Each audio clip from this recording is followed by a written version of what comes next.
continuidade ao nosso estudo do Apocalipse de São João, versículo por versículo. Esperamos hoje concluir o capítulo 2.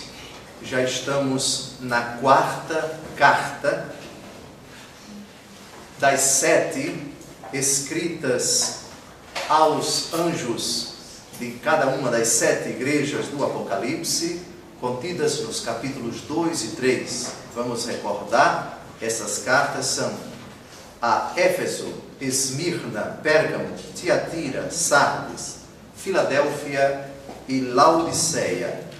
Já estamos na quarta carta, a mensagem à igreja de Tiatira. Já estudamos, portanto, Éfeso, Esmirna e Pérgamo. Mensagem à igreja de Tiatira. Recordando brevemente as 7 cidades do Apocalipse, existem hoje ainda algumas delas em escombros, mas a cidade nova ali do lado, todas elas se encontram na Turquia.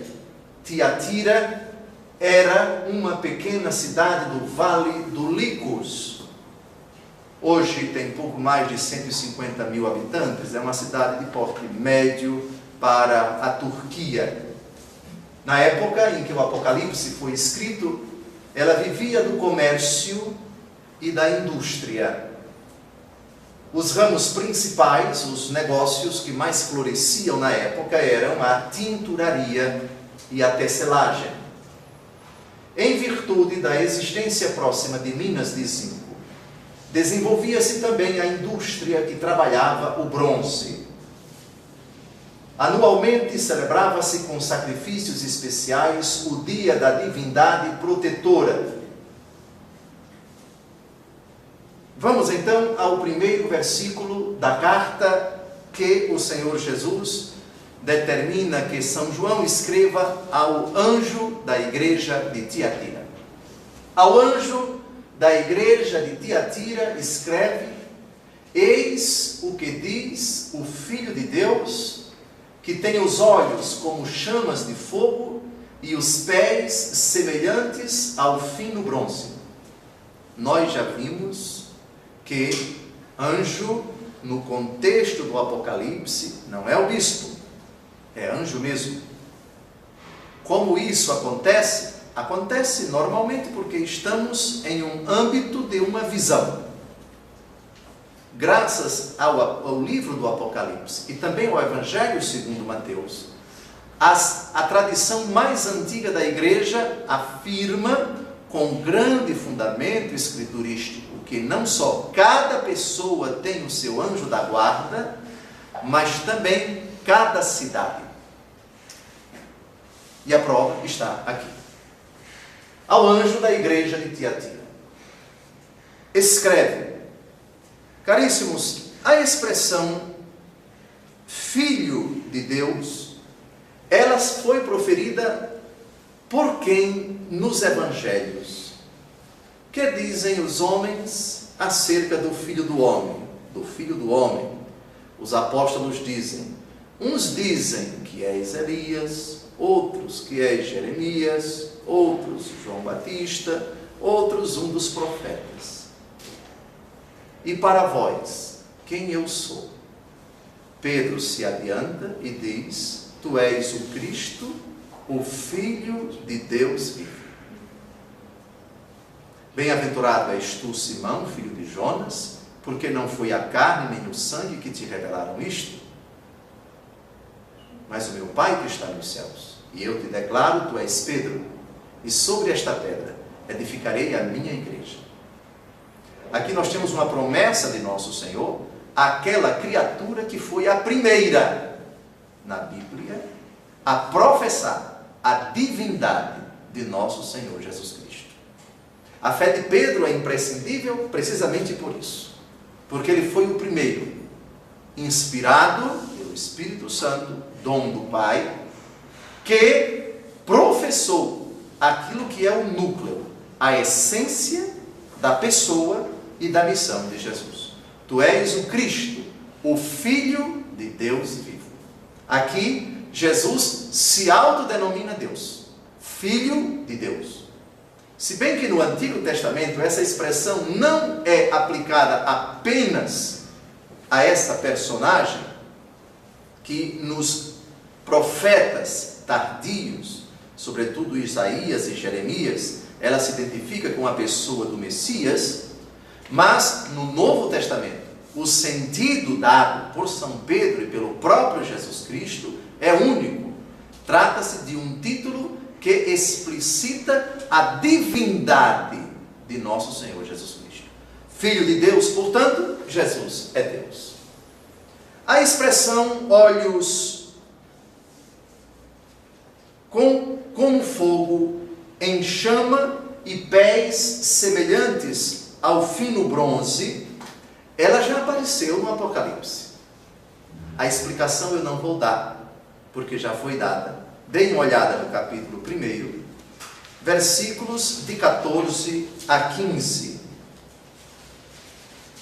Expressão tirada, não convém repetir, Daniel, capítulo 10, versículo 6. Então, Apocalipse, capítulo 1, de 14 a 15, tinha ele cabeça e cabelos brancos como lã cor de neve, seus olhos eram como chamas de fogo, seus pés se pareciam ao bronze fino incandescido na fornalha, sua voz era como o ruído de muitas águas.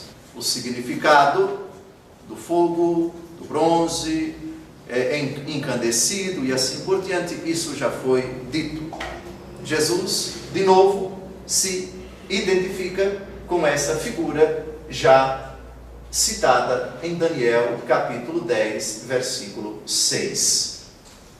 Muito bem, então é a introdução à carta. Sempre as cartas começam de forma padronizada, é mais ou menos a mesma abertura. Ao anjo da igreja de Éfeso escreve, ao anjo da igreja de Esmirna escreve, ao anjo da igreja de Pérgamo escreve, ao anjo da igreja de Tiatira escreve. E vai ser assim também nas outras três que ainda vamos tratar. Jesus se identifica, aqui ele se identifica com aquilo que ele já citou no capítulo 1. Versículo 19. Conheço tuas obras, teu amor, tua fidelidade, tua generosidade, tua paciência e persistência, e as tuas últimas obras, que excedem as primeiras. Essa comunidade vai ser censurada por uma fraqueza, por um defeito, por um problema gravíssimo. É verdade que nós temos que ter uma identidade, que nós temos que ter elementos bem claros, bem contundentes, bem explícitos com relação à fé, aquilo em que cremos, e a nossa conduta, o nosso agir. O crer e o agir caminham juntos. Agora, se nós toleramos, não obstante essas virtudes, que o mal conviva conosco, aí temos realmente uma ameaça à comunidade. Tiatira vai ser duramente criticada por sua tolerância, não nesse versículo. Todavia, ela tem virtudes, ela tem predicados, ela é uma comunidade viva, pujante, e uma comunidade que tem um histórico de fidelidade a Jesus. Obras do passado e obras recentes. Nosso Senhor Jesus Cristo começa elogiando o histórico, o contínuo biográfico, por assim dizer, da comunidade. É uma comunidade cujas obras são conhecidas por nosso Senhor. E algumas delas são citadas. Brilhe a vossa luz diante dos homens, para que, vendo vossas boas obras, glorifiquem o Pai que está nos céus. É uma ordem de nosso Senhor no capítulo 5 do Evangelho segundo Mateus.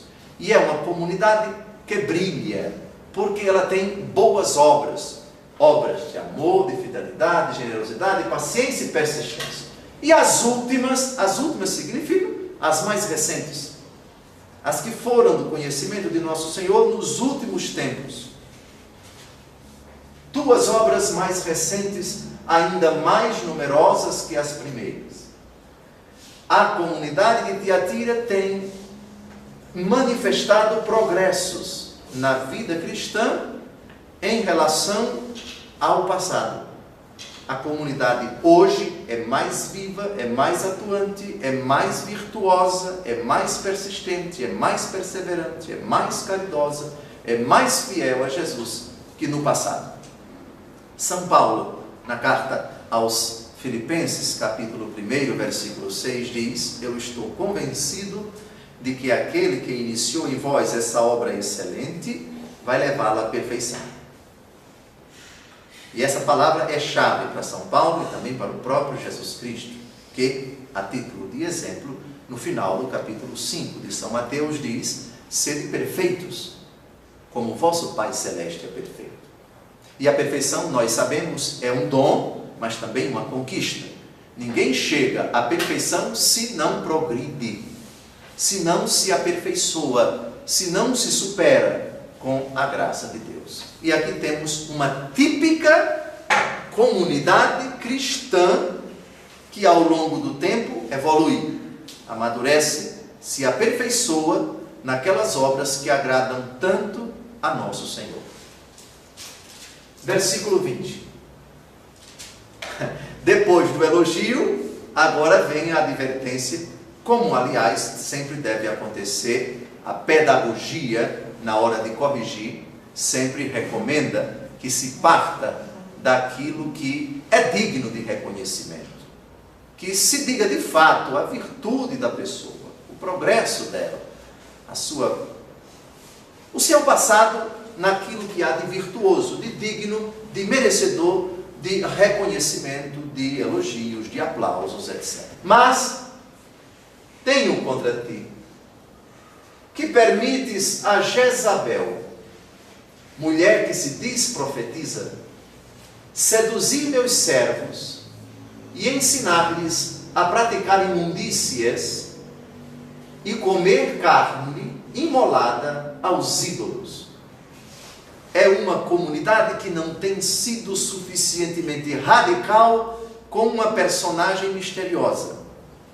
Jezabel aqui é uma cifra. Jezabel aqui é um pseudônimo que foi buscado, que foi tirado lá do Antigo Testamento.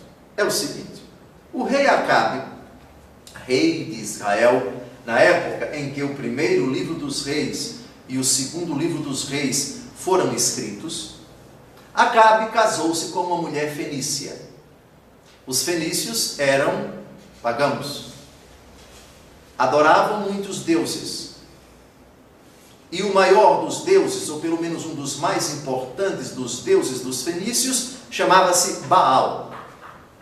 Jezabel adorava Baal como Deus e conseguiu convencer o seu esposo Acabe a banir de Israel o culto ao Deus de Abraão, de Isaac e de Jacó. Todos os altares nos lugares altos, em todas as cidades, havia sacerdotes de Baal, altares dedicados a Baal, havia o culto institucionalizado a Baal. Vocês já sabem então qual foi o profeta que se levantou contra os sacerdotes de Baal e disputou contra eles. Ele sozinho, a única pessoa no seu tempo que acreditava em Javé, a única pessoa em Israel que permaneceu fiel à fé de Israel, Elias. Elias desafiou os 450 sacerdotes de Baal. A história é conhecidíssima. Depois que os sacerdotes foram trucidados, Jezabel soube e mandou um recado para ele. Jurou o profeta de morte. E o profeta foge para o Monte Carmelo e se esconde. Bem, a história continua, há muitos capítulos desse período dramático da vida de Israel. Pois bem, então havia uma mulher que era a disseminadora, a profetisa dessas imundícias, das carnes imoladas aos ídolos que deviam ser comidas por todos aqueles que faziam parte da comunidade cristã de Tiatira. Essa mulher, não sabemos o nome dela. Como São João trabalha muito com cifras, com pseudônimos, ele sabe que essa linguagem é conhecida pelos seus leitores, que são judeus, que conheciam muito bem essa figura triste, a mulher mais violenta, mais impiedosa, a mulher mais pagã, uma das inimigas mais ferozes da fé de Israel no Antigo Testamento, a esposa do rei Acabe, Jezabel. Deixas em paz, tolerância. Aqui é a fraqueza da comunidade de Tiatira. É uma palavra ambígua, por favor. Com quem é que nós devemos ser tolerantes? E com quem é que nós devemos ser intolerantes? Com quem é que nós devemos ser transigentes? E com quem é que nós devemos ser intransigentes?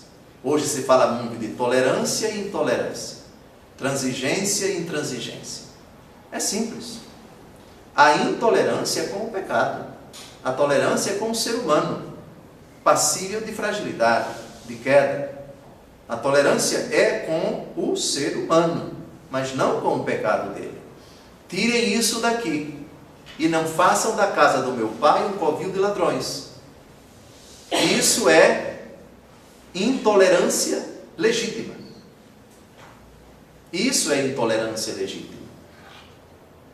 Eis aqui também um outro exemplo de tolerância e de intolerância ao mesmo tempo. Onde estão os que te condenaram? Nenhum ficou, Senhor? Não, nenhum me condenou. Eu também não te condeno.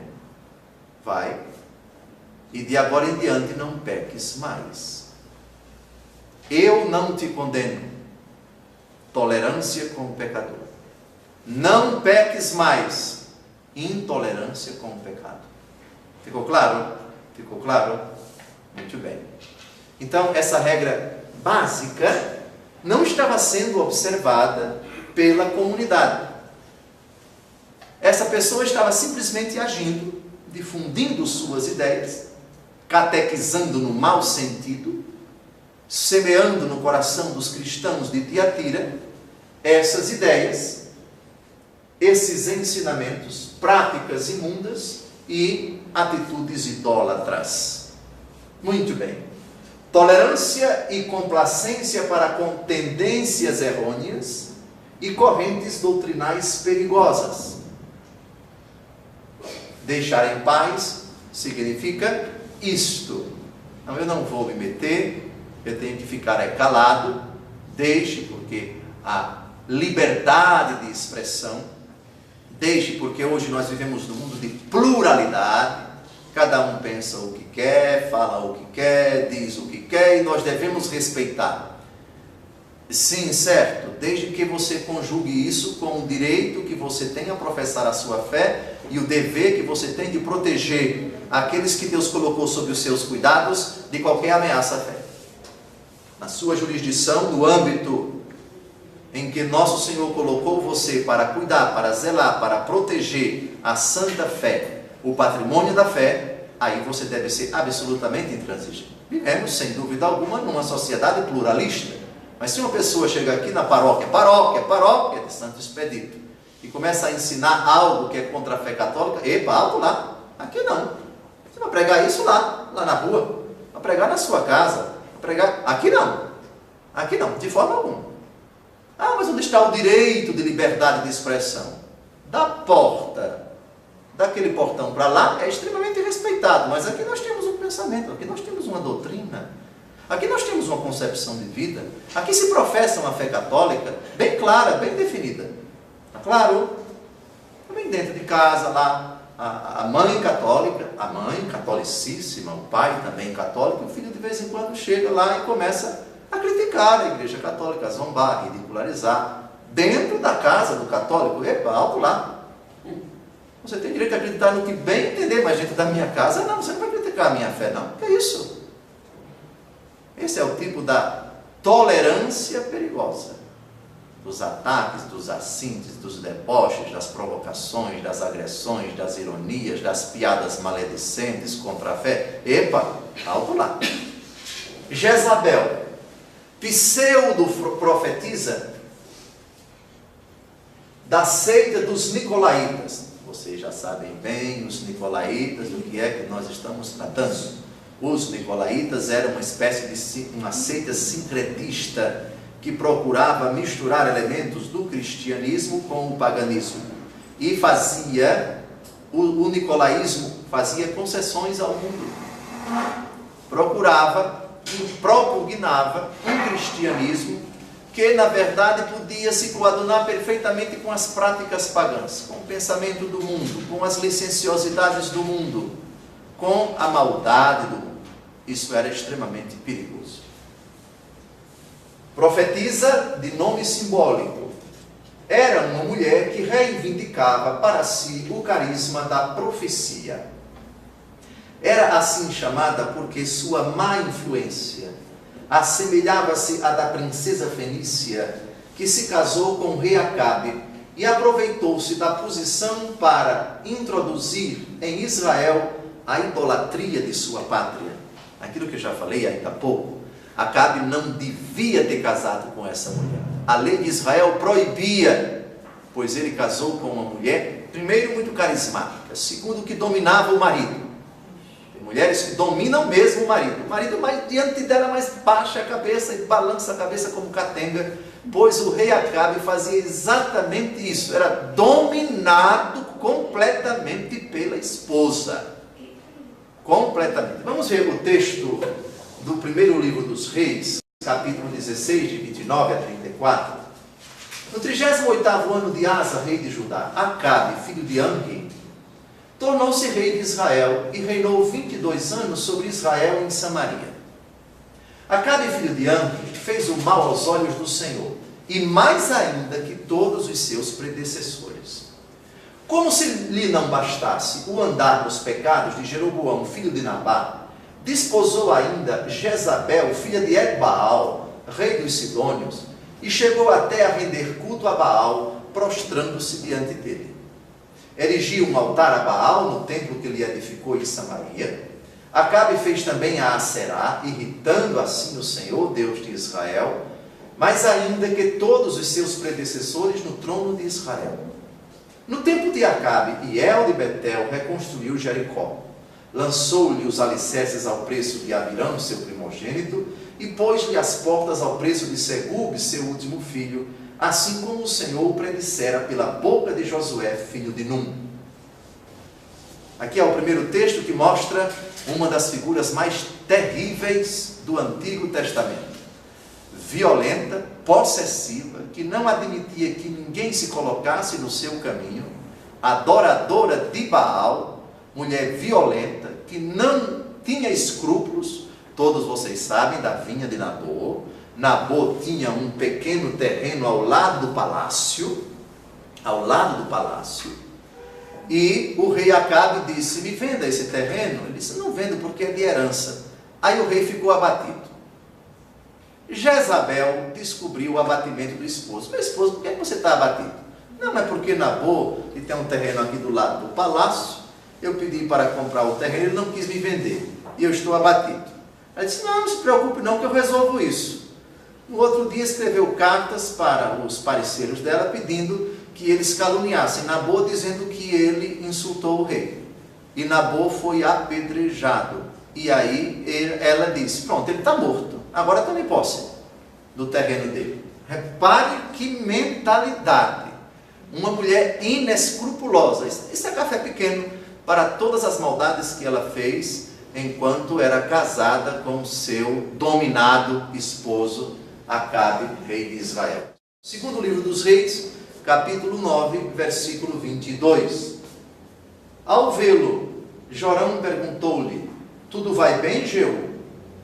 Como poderá ir tudo bem enquanto durar a prostituição e a magia de Jezabel, tua mãe? Prostituição aqui no sentido religioso. Israel se prostitui enquanto se entrega, como faz a prostituta, se entrega aos deuses pagãos. E Jezabel foi responsável por isso. Ela não só introduziu o Deus fenício, mas perseguiu os profetas de Javé. E baniu com o tempo. Graças a Elias, isso não teve sucesso. Porque Elias reverteu a situação. Graças a Jezabel, o culto ao verdadeiro Deus quase desaparecera em Israel. Por isso, essa mulher tem uma fama tão triste no Antigo Testamento. Sem dúvida alguma, é a mulher mais perversa da Bíblia. Voltemos agora ao texto do Apocalipse. Era uma mulher pseudo-profetisa dos Nicolaítas, que vivia dentro da comunidade, que difundia suas ideias normalmente, e a comunidade tolerava. Então, nosso Senhor é incisivo contra essa fraqueza, essa falta de pulso, essa falta de autoridade da comunidade em botar essa mulher para correr. Tem que colocar para correr, e nosso Senhor aqui é radical. Eu lhe dei tempo para arrepender-se, mas não quer arrepender-se de suas imundícias. Aqui temos uma coisa misteriosa. Nosso Senhor Jesus Cristo, de alguma forma, fez chegar a essa mulher, se revelou, se falou para ela, se foi por meio de algum sacerdote da igreja, de algum membro da comunidade, deu tempo para ela se arrepender, mas ela continua na contumácia, continua proferindo as suas heresias, ensinando os seus absurdos, confundindo as pessoas, levando as pessoas ao erro. Essa é a advertência de nosso Senhor. Não quer se converter da sua prostituição, ou seja, ela é teimosa. A teimosia dela não deixa nenhuma esperança de melhorar. Ela está convicta, ninguém tira da cabeça dela, nem nosso Senhor Jesus Cristo. Está embebida, embriagada do propósito de ensinar o nicolaísmo, que é uma heresia ameaçadora da autêntica fé da comunidade. Não só em Tiatira, como já vimos, mas também nas outras comunidades. Versículo 22. Desta vez a lançarei num leito, e com ela os cúmplices de seus adultérios, para aí sofrerem muito, se não se arrependerem das suas obras. O que significa lançá-la num leito? E os que com ela cometem adultério, numa grande tribulação. Os que com ela cometem adultério, nós já sabemos, são os integrantes do nicolaísmo. Ela tem discípulos. Devia se tratar de uma mulher muito carismática, de uma mulher que tem uma habilidade, uma capacidade muito grande de falar, dominava talvez a língua grega, ou a latina, ou talvez ambas, e o seu discurso fascinava, o seu discurso convencia, pelo menos os incautos, e hoje nós sabemos que é muito fácil, como antes também, convencer as pessoas, não é preciso estudar muito, basta ter um certo carisma pessoal, um pouco de oratória, e você arregimenta para si seguidores. Pois bem, o que significa essa expressão? O Senhor a atingirá, ela, Jezabel, essa profetisa, com uma doença que a levará à morte. Já para os seus adeptos, o castigo não será tão radical. A lição vai ser nela, para que sirva de exemplo para aqueles que estão seguindo essa pseudo-profetisa. É uma ameaça, mas uma ameaça, por favor, que vem precedida, ela é condicionada, se não se arrependerem das suas obras. Nisso a gente percebe ao mesmo tempo o rigor divino, acompanhado da misericórdia divina. O arrependimento ainda é capaz de reverter a situação. O Senhor dá tempo o Senhor procrastina, adia o ardor da sua ira. O castigo virá, mas o Senhor espera não consumar essa ameaça, e para isso coloca o arrependimento dessas pessoas como condição de possibilidade para que o castigo não aconteça. Nenhuma novidade, todos nós já sabemos que essa é a pedagogia divina. É assim que o meu Pai vos tratará, se não perdoardes os pecados de todo o coração. Esse foi o Evangelho, se não me engano, da quinta-feira passada. A parábola de um homem que devia muito ao seu Senhor.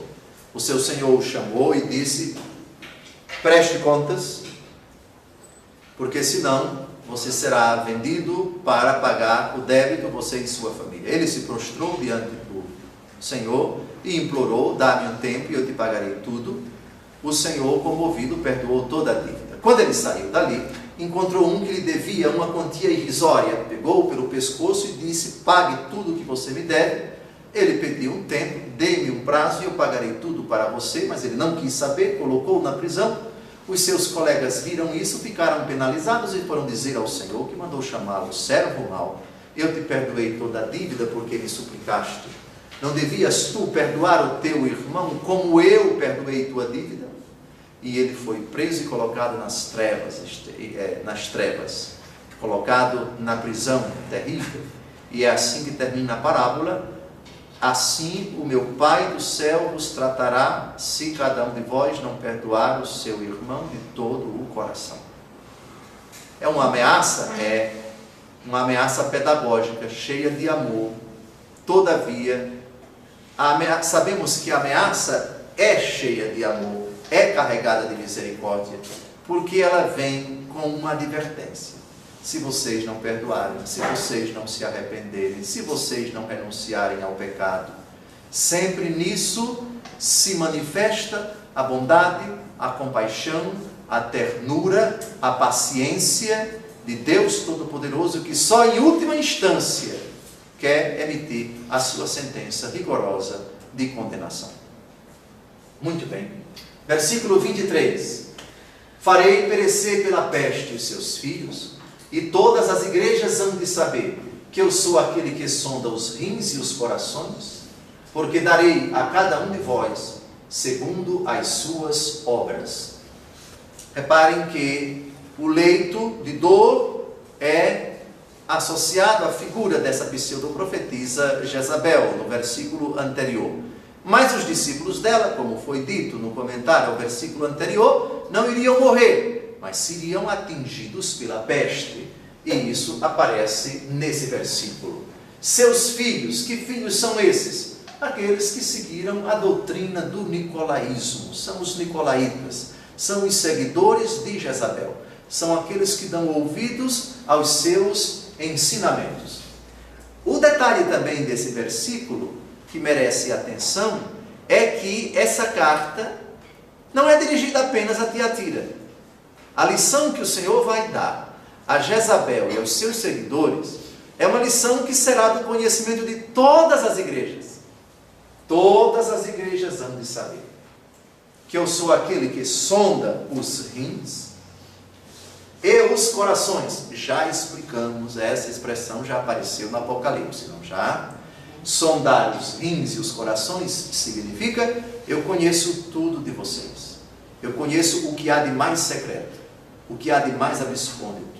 Eu conheço o que se passa no pensamento de vocês, no coração de vocês. Eu conheço tudo. Não só de vocês, mas de todos os homens.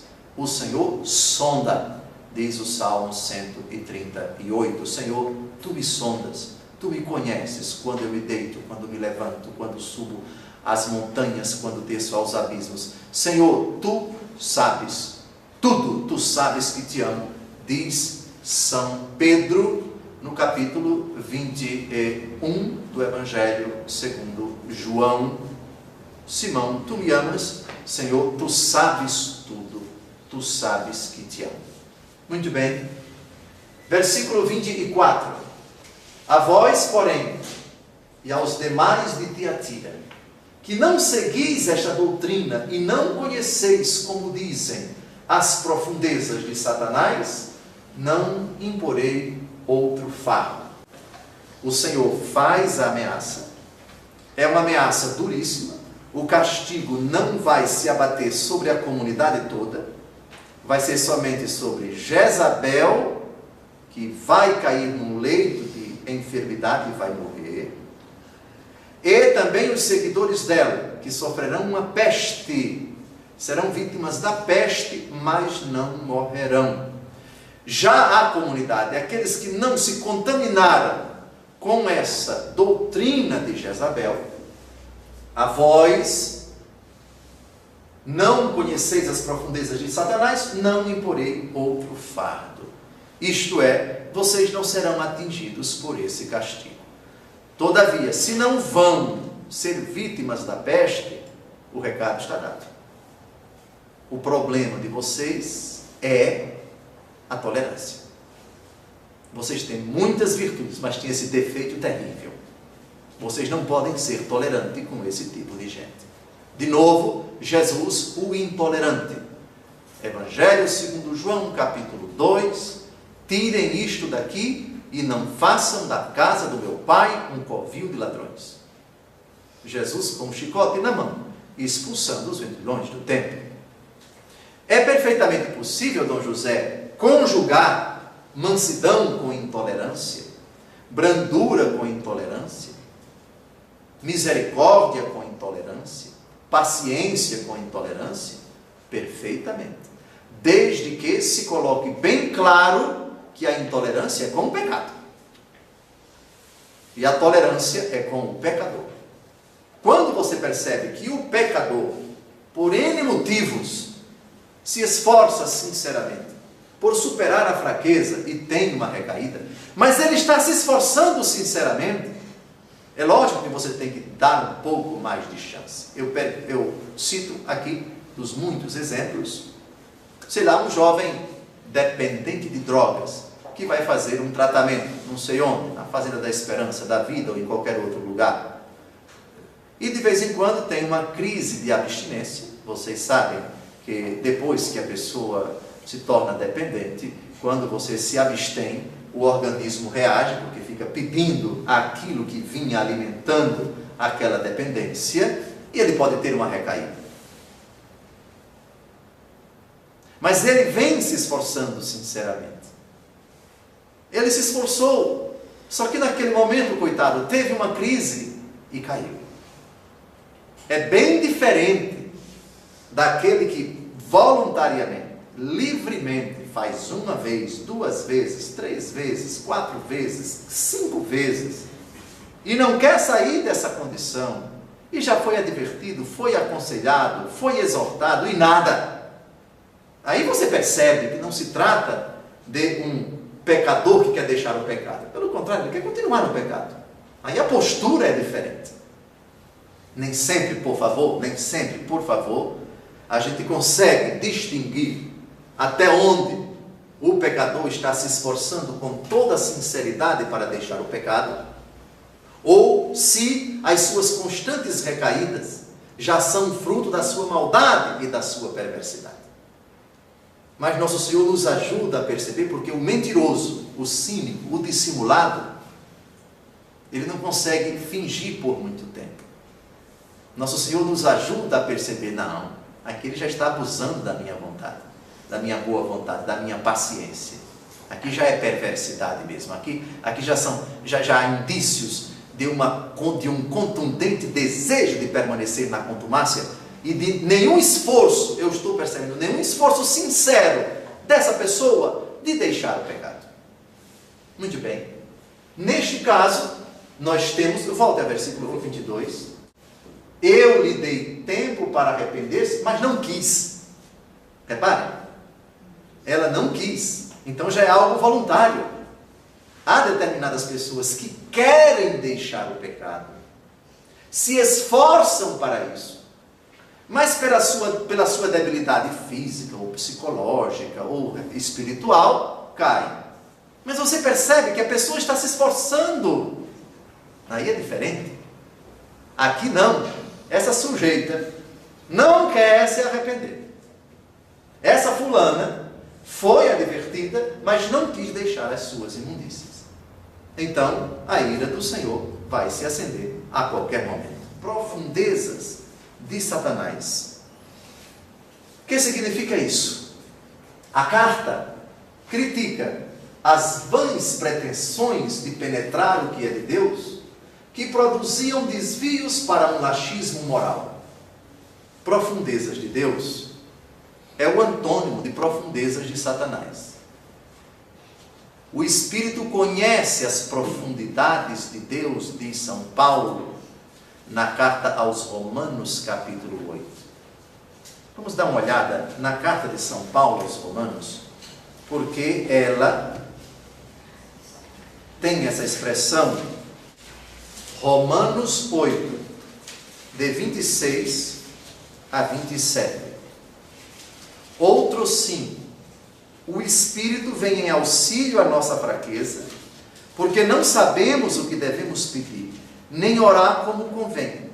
Mas o Espírito mesmo intercede por nós com gemidos inefáveis. E aquele que perscruta os corações, sabe o que deseja o Espírito, o qual intercede pelos santos, segundo Deus. O único que perscruta, o único que vai à profundidade, o único que conhece os mistérios de Deus, é o Espírito Santo. Há um outro texto, ainda na carta aos Romanos, por favor. Na carta aos Romanos, capítulo 11, versículos de 33 a 36.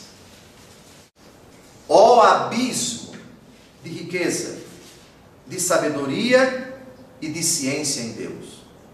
Quão impenetráveis são os seus juízos e inexploráveis os seus caminhos! Quem pode compreender o pensamento do Senhor? Quem jamais foi o seu conselheiro? Quem lhe deu primeiro para que ele seja retribuído? Dele, por ele e para ele são todas as coisas, a ele a glória por toda a eternidade. Amém. Agora voltemos para Apocalipse 2, 24. Profundezas de Satanás. Em síntese, essa senhora, apelidada aqui de Jezabel, a pseudoprofetisa dos Nicolaítas, prega uma doutrina segundo a qual as pessoas podem chegar ao conhecimento dos mistérios de Deus, as profundidades do mistério de Deus, segundo os textos paulinos que acabamos de citar. Mas, na verdade, profundidades de Deus não tem nada. Nosso Senhor Jesus Cristo diz que o que eles podem conhecer são as profundezas de Satanás. De Deus, não. Porque essa não é a verdadeira doutrina. Essa não. Profundezas de Satanás. E vocês de Tiatira não conhecem as profundezas de Satanás. Conhecem as profundezas de Deus. Por causa disso, eu não vou impor outro fardo para vocês. Vocês não serão atingidos pelo castigo que vai se abater sobre Jezabel e sobre os seus seguidores. Muito bem, eu acho que está explicado o versículo 24. Versículo 25. Mas guardai o que tendes, até que eu venha. O que tendes? O que significa, Dom José? A fé no nome de Jesus Cristo. Quem perseverar até o fim será salvo. Jesus diz de outra forma: quem crer e for batizado será salvo, quem não crer será condenado. E a carta aos Hebreus não deixa por menos, quando diz no capítulo 11, versículo 6, sem a fé é impossível agradar a Deus. Quem persevera até o fim, esse vai ser salvo. E o Senhor pede que a comunidade guarde o que ela tem até que o Senhor venha. A fé é esse patrimônio, essa exigência, esse dom, essa qualidade, esse requisito, essa prerrogativa imprescindível para que sejamos salvos, principalmente no momento derradeiro. O momento derradeiro, definitivo, vai decidir a nossa sorte eterna. E sem a fé, nesse momento, o nosso coração absolutamente não entrará no reino dos céus. Versículo 26. Então, ao vencedor, ao que praticar minhas obras até o fim, dar-lhe-ei poder sobre as nações pagãs. Vencedor, nós já explicamos isso sobejamente no Apocalipse. Esta é a vitória que vence o mundo, a nossa fé. Diz a primeira carta de São João. A vitória que vence o mundo. O vencedor, reparem bem, que aqui nós temos um aposto. O que é aposto na língua portuguesa? Aposto é aquela parte da frase que explica a palavra ou a expressão anterior. Dom Pedro I, vírgula, imperador do Brasil, vírgula, morreu na França. Imperador do Brasil. Explica, explicita, diz de outra forma, traz um qualificativo, um atributo a Dom Pedro I. Pois bem, paróquia de Santo Expedito, vírgula, situada na 303 Norte, é uma paróquia muito boa. Situada na paróquia tal, explica ou qualifica a paróquia. Pois bem, quem é o vencedor? Os que praticam as obras de Jesus até o fim. A explicação está no próprio versículo. Quem pratica até o fim. Até o fim. Palavras de Jesus, quem perseverar até o fim, esse será salvo. Dar-lhe-ei poder sobre todas as nações. O que significa poder sobre as nações? Quem observar a vontade do Senhor até o fim, vai participar do poder de Jesus Cristo sobre o mundo. Ao vencedor, o livro do Apocalipse fala de coroa. Jesus Cristo tem a coroa da vida. Jesus Cristo é o Rei da glória. Aqueles que reinam com Cristo também participam de sua realeza. Aqueles que participam do reinado, da soberania, do poder de Cristo, participam de todas as prerrogativas de Cristo Jesus. Então, receber poder nada mais é do que participar da vitória de Cristo, do triunfo de Cristo, da felicidade com Cristo, da felicidade em Cristo. Tudo que Cristo tem, nós participaremos daquilo que Ele tem, daquilo que Ele é, dessa felicidade sem fim. Para que onde eu esteja, vós estejais também. Vamos participar de tudo o que Jesus é e de tudo o que Jesus tem. É uma participação derivada, inclusive, do juízo de nosso Senhor. Jesus disse, não julgueis para não serdes julgados. Mas a Bíblia diz que nós vamos julgar o mundo. Nós vamos julgar os anjos. Dom José, há contradição entre essas duas frases de Jesus e da primeira carta aos Coríntios? Não há contradição nenhuma. Vamos à primeira carta de São Paulo aos Coríntios, 1 aos Coríntios 6, versículo 2. Não sabeis que os santos julgarão o mundo? E se o mundo há de ser julgado por vós, seríeis indignos de julgar os processos de mínima importância? Não sabeis que julgaremos os anjos? Quanto mais as pequenas questões desta vida. Pronto. Agora Dom José explique porque eu estou confuso ou confusa. Jesus disse, não julgueis para não serdes julgados. E São Paulo diz que nós vamos julgar o mundo e vamos julgar os anjos. Tem contradição? Nenhuma. Quando Jesus diz, não julgueis para não serem julgados, é para nós não julgarmos com critérios que não são de Deus. E quando São Paulo diz, julgaremos os santos, julgaremos o mundo, julgaremos os anjos, participaremos do julgamento de Cristo. Quando Jesus disse, apartai-vos de mim, malditos, porque tive fome e não me deste de comer, isso é um juízo? Sim ou não? Sim, claro que sim. É a sentença de condenação. E como é que nós julgaremos estes? Dizendo amém. Jesus está certo, nós ratificamos isto. Isto é, se tivermos o privilégio de estar no céu, né? Estar no céu. Pois bem, quando alguém mente comprovadamente e nós dizemos mentiroso, é um juízo segundo Deus ou segundo o diabo? Segundo Deus. Quem mente é mentiroso mesmo. Quem rouba é ladrão mesmo. Quem trai é traidor mesmo. Comprovada a traição, dizer que ele é traidor não é pecado. É um juízo certo. Quem diz que fulano que fez maldade é malvado, comprovadamente a maldade dele está explícita, não há o que discutir, chamá-lo de malvado, não é pecado. Porque é um juízo certo. Porque a palavra de Deus diz que aquilo dali é mal. Não matar, diz a Bíblia. E fulano matou um ser humano inocente. Chamá-lo de assassino não é pecado, não é julgamento contrário à vontade de Deus, é um julgamento justo. Porque é segundo a verdade, segundo a justiça, segundo também a misericórdia. Agora, o juízo sem conhecimento de causa, todo mundo diz que fulano é ladrão, logo ele é. Alto lá. Você está fazendo uma afirmação sem conhecimento de causa. Você está se colocando no lugar de Deus que conhece tudo. E você não tem elementos suficientes para dizer que fulano é ladrão. Aí é diferente. É nesse sentido que Jesus diz, não julgueis para não serem julgados. Muito bem, qualquer juízo que não tem fundamento, que não tem respaldo, que não é baseado em elementos seguros, em provas incontestáveis. Fulano passou 30 minutos conversando com cicrana. Logo os dois estão fazendo sexo. Peraí.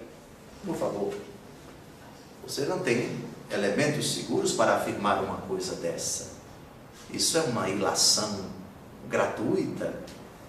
Isso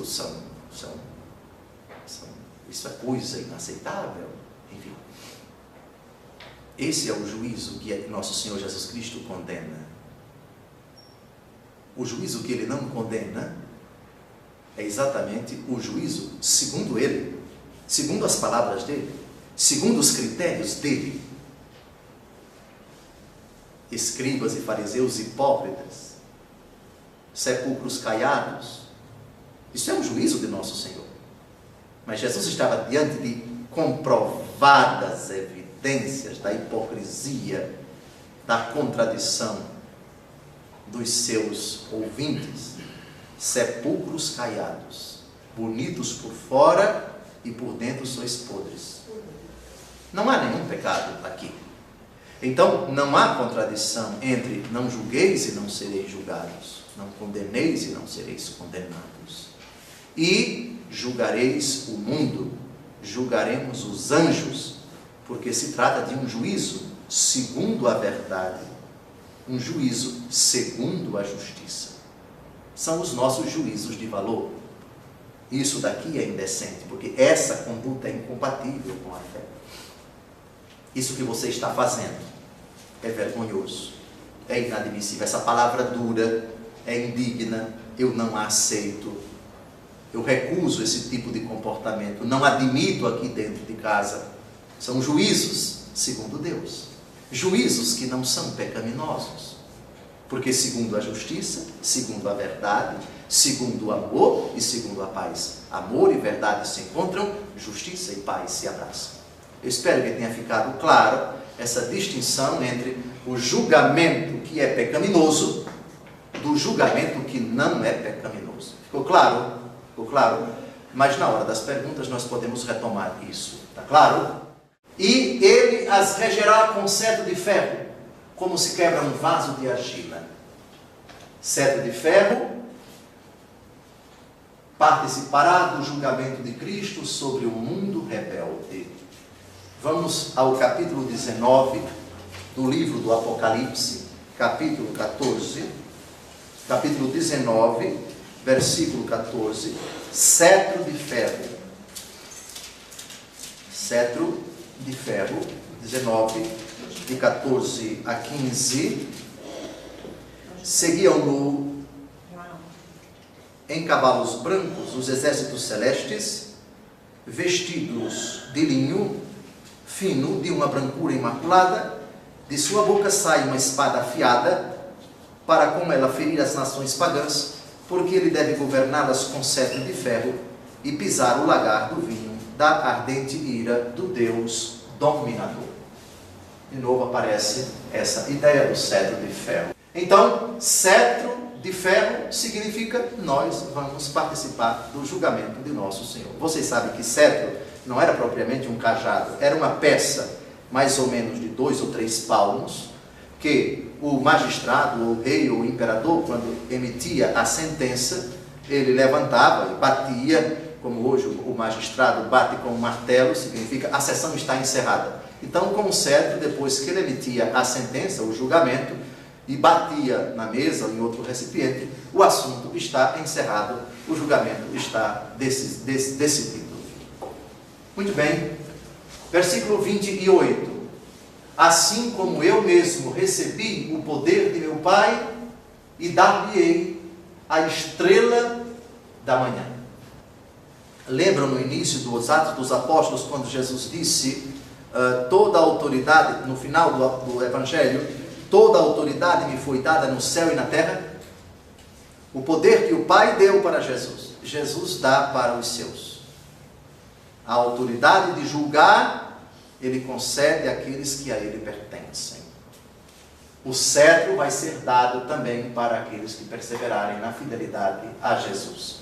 Assim como eu mesmo recebi o poder de meu Pai, estrela da manhã.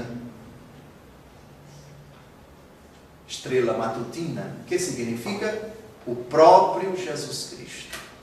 A recompensa ao vencedor não é simplesmente a participação do poder de Cristo, mas Ele próprio. Vamos ver Jesus se autodenominando a estrela da manhã. Eu, Jesus, Apocalipse 22:16, enviei o meu anjo para vos atestar estas coisas a respeito das igrejas.